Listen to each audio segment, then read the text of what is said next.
मुफ्तखोरी की राजनीति का सहारा लेकर चुनाव जीतने की कोशिश किस तरह आम होती जा रही है, इसका ताज़ा प्रमाण है जबलपुर में कांग्रेस महासचिव प्रियंका गांधी वाड्रा की यह घोषणा की यदि राज्य में उनकी सरकार बनी तो 100 यूनिट बिजली मुफ्त दी जाएगी, रसोई गैस सिलेंडर 500 रुपये में दिया जाएगा और महिलाओं को हर महीने 1500 रुपये दिए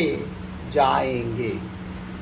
इसके अलावा उन्होंने किसानों का कर्ज माफ़ करने और पुरानी पेंशन योजना लागू करने का भी वादा किया।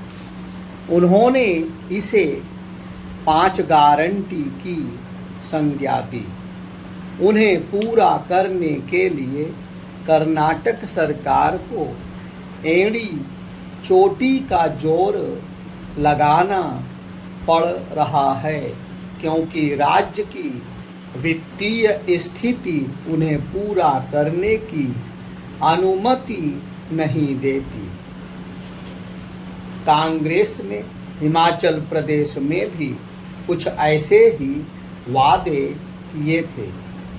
हिमाचल सरकार को 6 माह बाद भी इन वादों को पूरा करना कठिन हो रहा है और इसका कारण राज्य की वित्तीय स्थिति है। जैसी गारंटियां कांग्रेस दे रही है वैसी ही अन्य दल भी। अभी हाल में दिल्ली नगर निगम चुनाव में आम आदमी पार्टी ने 10 गारंटियां दी थी। ये गारंटियां और कुछ नहीं, लोक लुभावन वादे ही होते हैं। चूँकि जब कोई एक दल ऐसे वादे करता है तो अन्य दल भी वैसा करने के लिए बाध्य हो जाते हैं। इसके बाद उनमें मुफ्त की सामग्री या सुविधा देने की होड़ लग जाती है।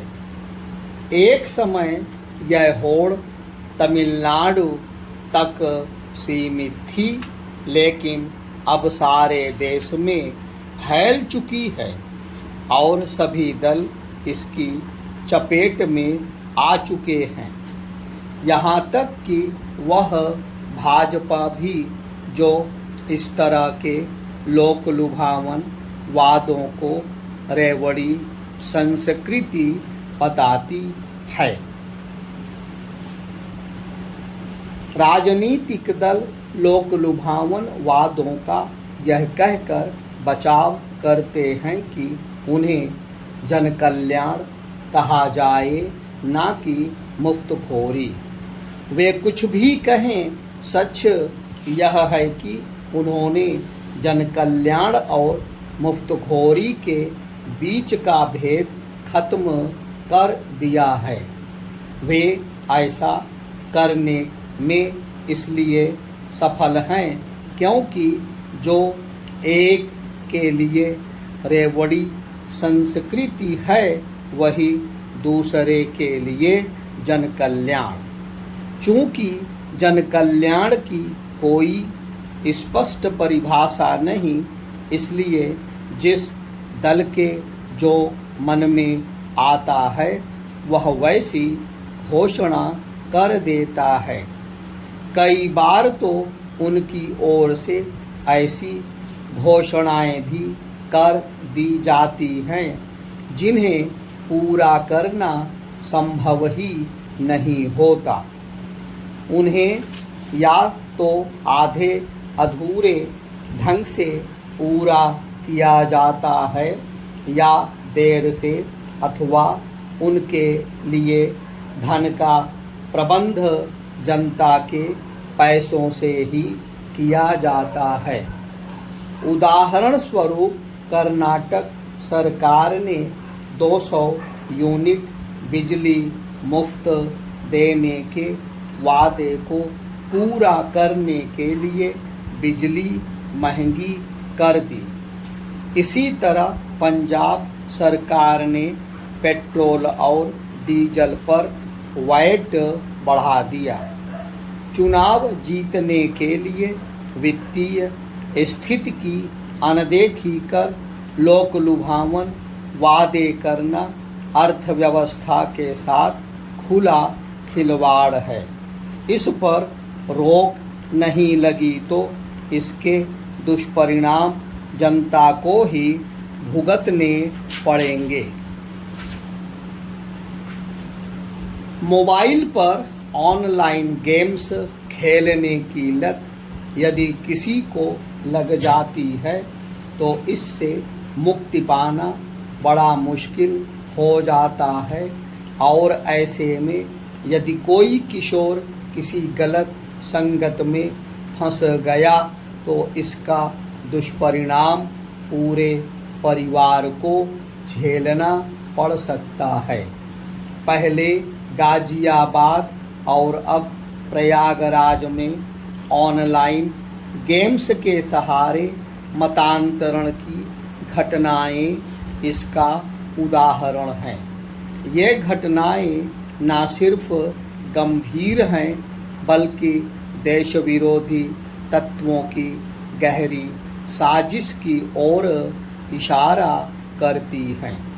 बच्चों और किशोरों में ऑनलाइन गेम्स की आदत नशे की तरह बढ़ रही है और इसे देखते हुए ही मतांतरण के सुनियोजित प्रयास शुरू हुए हैं। गेम खेलने के दौरान होने वाली चैटिंग में ही बच्चों किशोरों का ब्रेन वॉश किया जाता है और उन्हें हिंदू धर्म की आलोचना के साथ मुस्लिम धर्म अपनाने पर जोर दिया जाता है।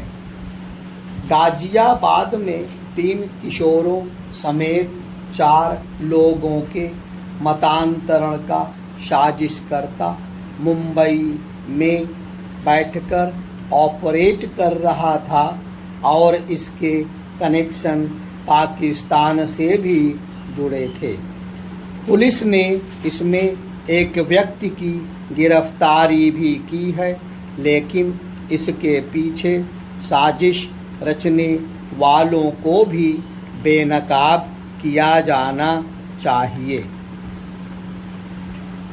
ऑनलाइन गेम्स के लती युवाओं का कितना गहरा ब्रेन वॉश किया जाता है, इसे प्रयागराज की घटना से समझा जा सकता है, जहां एक ब्राह्मण युवक ने न सिर्फ अपना जनेऊ तोड़कर फेंक दिया बल्कि जालीदार टोपी पहनकर नमाज भी पढ़ने लगा। अब इस युवक की काउंसलिंग की जा रही है, लेकिन घटना सचेत करने वाली है। हर परिवार को यह ध्यान देना चाहिए कि उनके बच्चे मोबाइल पर कहीं अधिक समय तो नहीं दे रहे और वे गलत लोगों के संपर्क में तो नहीं। कोई बच्चा यदि अधिक समय तक मोबाइल से उलझा रहता है तो बड़ों को सतर्क हो जाना चाहिए। रही बात ऑनलाइन गेम्स की, तो कंपनियां अपने फ़ायदे के लिए इनका अधिक से अधिक प्रचार करती हैं और रुपए कमाने का लालच देकर लोगों को आकर्षित करती हैं। बच्चों को यह बताया जाना चाहिए कि इस तरह के खेल समय की बर्बादी तो करते ही हैं, उनके मानसिक स्वास्थ्य के लिए भी खतरनाक हैं। शिक्षा सभी बच्चों का मूलभूत अधिकार है और इसीलिए अनिवार्य शिक्षा अधिनियम के तहत आर्थिक रूप से कमज़ोर परिवारों के बच्चों के लिए प्रवेश आरक्षित किया गया है, लेकिन निजी स्कूलों के प्रबंधक इससे यदि अभी कतरा रहे हैं तो उन्हें इसके लिए बाध्य किया जाना चाहिए। इस दृष्टि से लखनऊ के जिलाधिकारी का यह निर्देश उचित ही है कि अगर स्कूल संचालक प्रवेश देने की बात को हिंदी और अंग्रेजी भाषा में नहीं समझ पा रहे हैं तो उन्हें आईपीसी की भाषा में समझाया जाए। उनका आशय यह था कि ऐसे स्कूल प्रबंधकों के खिलाफ कानून सम्मत कार्रवाई की जाए। लखनऊ प्रशासन की तर्ज पर प्रदेश के सभी जिलों में स्कूल संचालकों की बैठक बुलाकर उनसे एक एक प्रवेश की जानकारी ली जाए तो शायद शिक्षा के अधिकार आरटीई के तहत बच्चों को उनके अधिकार हासिल हो सकें। यह समझ से परे है कि जब स्कूलों में आरटीई के तहत 25% आर्थिक रूप से कमज़ोर वर्ग के बच्चों का प्रवेश लेना अनिवार्य है तो प्रबंधन क्यों हिला हवाली करता है। संविधान के तहत दिए गए अधिकारों का सम्मान किया जाना चाहिए, यह बात स्कूलों को समझनी होगी। प्रदेश में आरटीई के तहत लगभग 4.25 लाख बच्चों के प्रवेश होने हैं। इसकी 3 बार लॉटरी निकाली जाती है, जिसमें 2 लॉटरी निकल चुकी है। पहली बार जब लॉटरी निकाली गई तो 1,46,746 आवेदनों के सापेक्ष 64,092 बच्चों को ही प्रवेश मिल सका। इसी तरह दूसरी लॉटरी के लिए 93,209 आवेदन आए थे, जिसमें 43,113 को प्रवेश मिला।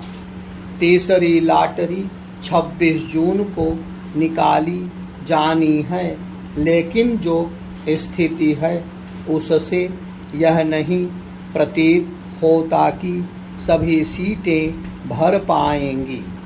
बच्चों के अधिकार अपनी जगह हैं, लेकिन प्रबंधन के पक्ष की अनदेखी भी नहीं की जानी चाहिए। हर बच्चे के प्रवेश पर उन्हें 450 रुपये प्रतिमाह शुल्क प्रतिपूर्ति का प्राविधान किया गया है, लेकिन यह सुनिश्चित करना होगा कि यह राशि उन्हें समय पर मिल जाए। प्रतिपूर्ति के भुगतान में देरी से स्कूलों का नुकसान होता है और उनका उत्साह घटने लगता है।